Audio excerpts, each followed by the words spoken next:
Welcome back to another episode of Midlifers. Today we are at New Baru. It's, I guess, a hipster location. We are here to test out two film stocks. We have the Instax Mini and we have the Leica version or the rebranded version of the Instax Mini film. And we're going to test it out. We're going to see if there's any real difference or it's just Leica being really a money grabber. Can't afford an M6. I think you can get this. I should have planned this out a bit better. God damn it. We made a boo-boo. We made a big boo-boo. On this channel, we do everything right, okay? Okay, so both are Instax Mini film. Both, I believe, are made from Fujifilm. Both work in the same way. They can be used in the same cameras, but this claims to be a warm white tone. So I'm not really sure whether there's any real difference. I don't know whether the branding or the internals will be a bit different in the packaging. The boxes, of course, they are pretty much the same size. But other than that, I don't really see much of a difference. Of course, price-wise, this costs like twice what this costs. So I think a lot of people do wonder whether it'll make your images twice as good as what Instax Mini really does. Alright, so this is the packaging once you open the box. Product differentiation is almost non-existent. I guess other than the branding here, they look more or less the same, and I guess instruction-wise, this doesn't contain Korean. So if you're Korean and you're watching this, just remember not to put the film in your mouth, okay? So if you watched the Polaroid i2 video, you would have seen this rig already. So we've loaded up two Instax Mini 99s. They are more or less parallel. We're going to keep them in the same settings so that it's not going to be any creative filter. There's not going to be any exposure compensation. We're going to load each pack in and then we're going to go around this area and start shooting. Okay, so let's load the special Leica film.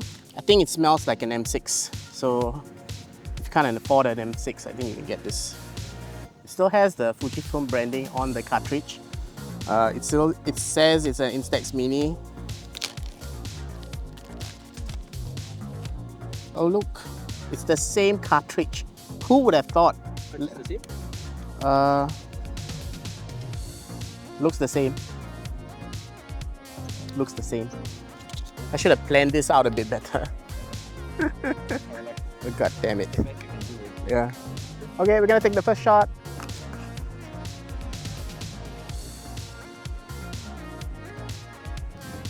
Okay, so the film looks the same, I guess. Does this look a bit warmer? No, as in the white is different, right? Yeah, this white is a bit different. Alright, so it seems to be developing at the same rate. Don't see any big difference. Let's see how it continues to develop, then we'll compare all the images at the very end of this video.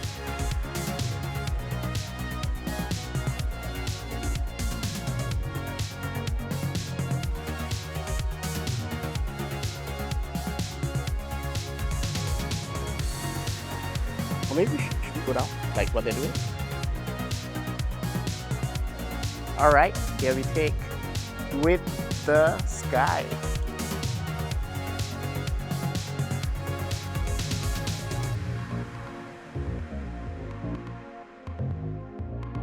One. Okay. Okay. Let's continue shooting.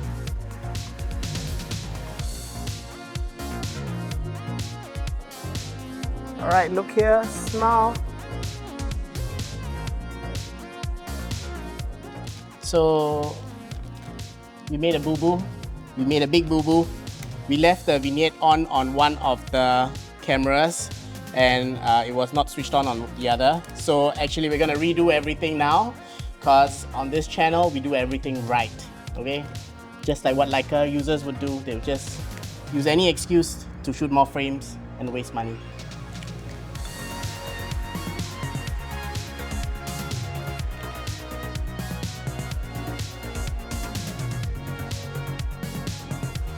So we're retaking every single shot again. Hit into the light. 1, 2, 3.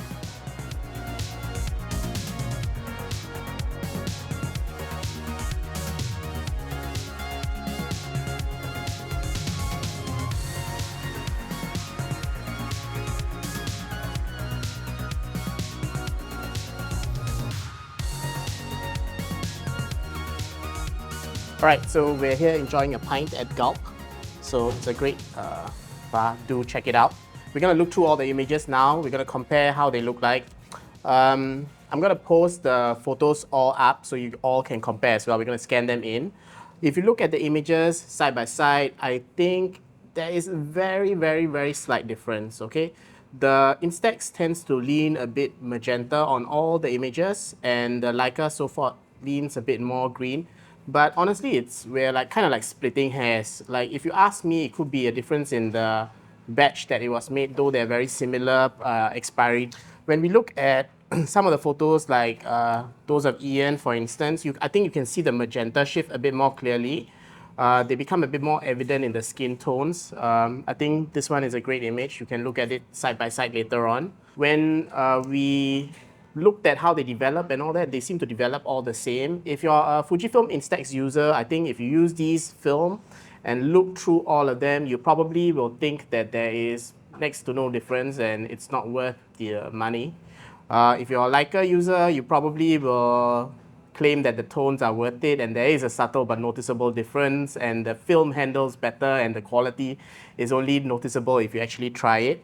The only noticeable difference you have is the branding at the back. So if you really want to have that Leica branding inside your film, then of course you have to go with the more expensive film. If you ask me whether it's really worth it, I don't think so. I don't think it's worth double the price, and honestly the color difference is so subtle you probably can just tweak it in post using your white balance tools on Apple Photos, Photoshop or whatever. So I guess that's the quick and dirty review of the Leica and Instax Mini films. If you have any questions, feel free to drop them down below. I'll see you in the next episode of Midlifers.